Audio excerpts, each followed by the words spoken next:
नमस्कार मित्रांनो, आज आपण जातोय पुण्याच्या इतिहासाची साक्ष देणाऱ्या आणि प्रत्येक पुणेकराच्या मनात खास स्थान असलेल्या पर्वती टेकडीवर. चला तर मग पायथ्यापासून चिखरापर्यंतचा हा प्रवास आपण एकत्र अनुभवूया. आता आपण या कमानीतून आत आलोय आणि सुरू झाली आहे पर्वतीची चढाई. इथे सुमारे 100 पेक्षा जास्त पायऱ्या आहेत आणि प्रत्येक पायरीसोबत आपण शहराच्या गोंगाटापासून थोडं दूर जातोय. इथे तुम्ही पाहू शकता की सध्या उन्हाळा असल्यामुळे इथली झाडं थोडी कोरडी दिसत आहेत. पावसाळ्यात जी पर्वती पूर्ण हिरवीगार दिसते तीच आता साध्या आणि शांत रूपात दिसत आहे. गरम उन्हामुळे इथे एक वेगळीच शांतता आहे. जास्त गर्दी नाही, आवाज नाही, फक्त तुम्ही, हा डोंगर आणि निसर्गाची एक साधी पण सुंदर साथ. प्रत्येक ऋतूमध्ये पर्वती बदलते. पावसाळ्यात हिरवळ, हिवाळ्यात गारवा आणि उन्हाळ्यात साधेपणा. आणि कधी कधी निसर्गाचे हे साधं रूपच आपल्याला शिकून जातं की सौंदर्य फक्त रंगामध्ये नसतं तर शांततेतही असतं.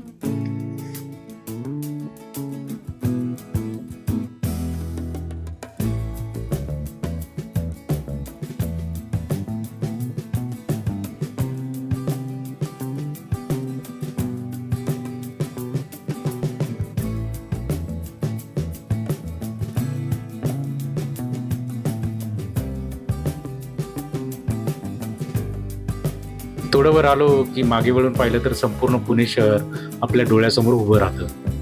उन्हाळ्याच्या हलक्या धुक्यातून दिसणारं हे शहर एक वेगळाच अनुभव देतं. ही पर्वती टेकडी पेशव्या काळात बांधली गेली आहे आणि आजही त्या काळाचा इतिहास इथे प्रत्येक दगडात आपल्याला जाणवतो.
आणि अखेर आपण पोचलो आहोत पर्वतीच्या शिखरावर.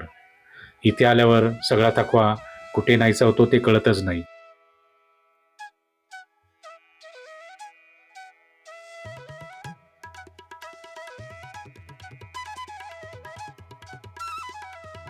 हे आहे विठ्ठल मंदिर.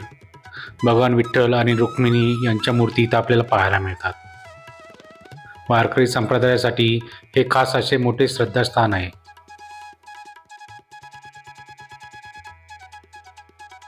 पर्वती टेकडीची उभारणी नानासाहेब पेशव्यांनी केली असली तरी पण त्यांची समाधी मात्र इथे नसून पानिपत येथे आहे, जी आपल्याला मराठा इतिहासातील त्या मोठ्या युद्धाची आठवण करून देते. पर्वतीवर पेशवा संग्रहालय म्हणून एक संग्रहालय आहे, पण सध्या त्याची डागडुजी चालू असल्यामुळे हे संग्रहालय सध्या बंद आहे. त्यामुळे आपल्याला या व्हिडिओमध्ये ते पाहता येणार नाही.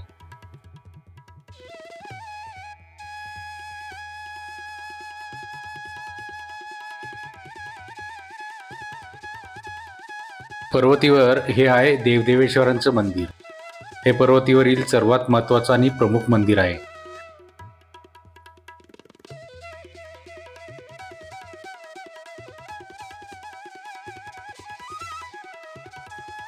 हे मंदिर भगवान शिव व पार्वती यांना समर्पित आहे.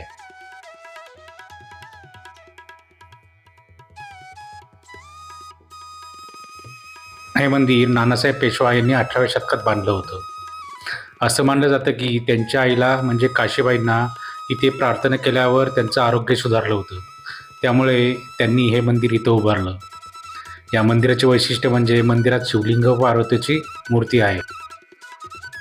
खूप शांत व आध्यात्मिक वातावरण इथे आपल्याला पाहायला मिळतं आणि इथून संपूर्ण पुणे शहर आपल्याला दिसतं.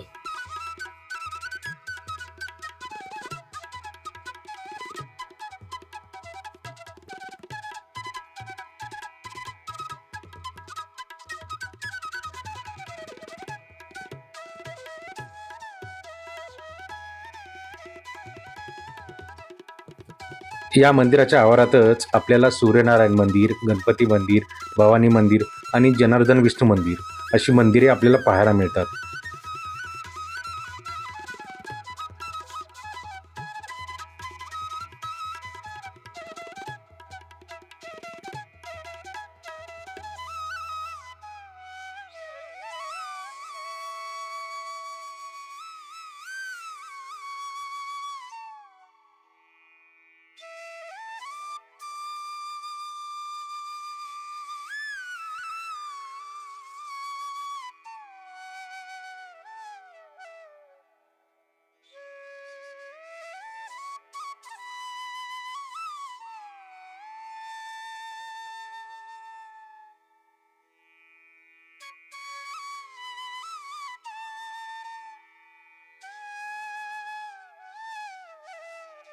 या मंदिरातच आपल्याला एक विहीर दिसते, पण ती आता पूर्णपणे झाकलेली आहे. पण वरून त्या विहिरीमध्ये पाणी आहे असं दिसतंय. या ठिकाणावरून पुण्याचा मस्त नजारा आपल्याला पाहायला मिळतो.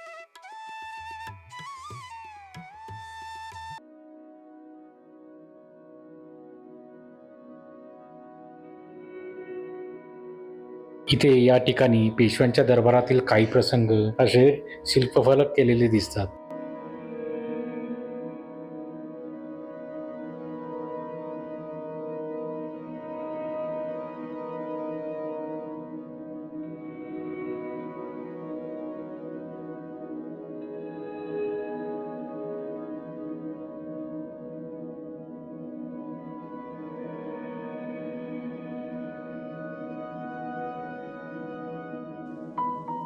इथे समोर आपल्याला एक भिंत दिसते आणि त्या भिंतीवर सगळ्या सरदारांची नावं आहेत. जे सरदार पानिपतच्या युद्धामध्ये कामी आले आणि जे सरदार पानिपतच्या युद्धामध्ये लढले होते, त्या सगळ्यांची नावे या भिंतीवर आपल्याला पाहायला मिळतात.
हे मंदिर आहे विष्णू मंदिर. हे मंदिर भगवान विष्णूंना समर्पित असे आहे. या मंदिराचे वैशिष्ट्य म्हणजे या मंदिराची रचना खूपच साधी पण आकर्षक अशी आहे. इथे भक्तिभावाने दर्शन घेणारे लोक आपल्याला दिसतात. विष्णू हे सृष्टीचे पालनकर्ता मानले जातात.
हे मंदिर आपल्याला दिसतंय ते आहे कार्तिकेयांचं मंदिर.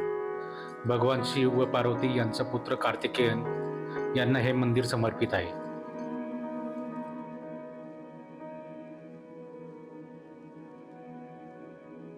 हे मंदिर खूपच साधं पण प्रसन्न असं मंदिर आहे.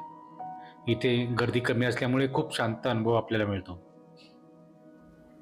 कार्तिकेय हे युद्ध व शौर्याचे देव मानले जातात.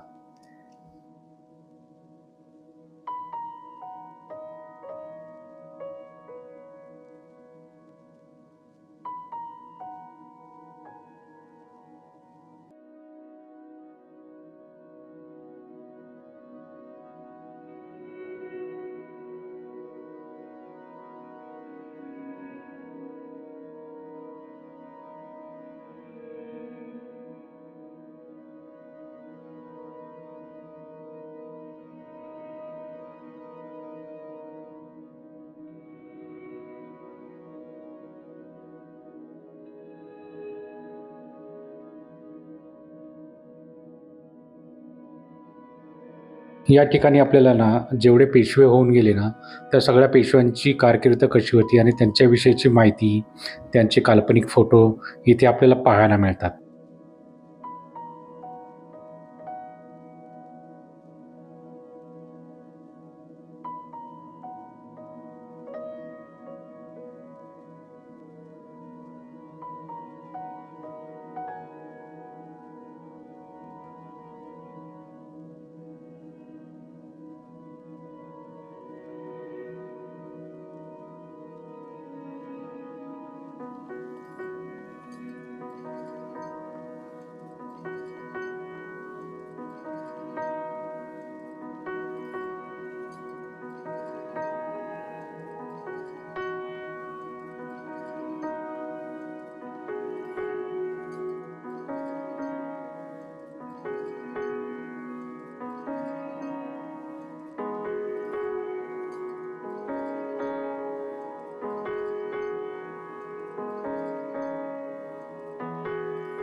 पर्वती टेकडी म्हणजे फक्त मंदिरांचा समूह नाही, तर मराठा साम्राज्याचा इतिहास, श्रद्धा आणि निसर्ग यांचं सुंदरसं असं मिश्रण आहे.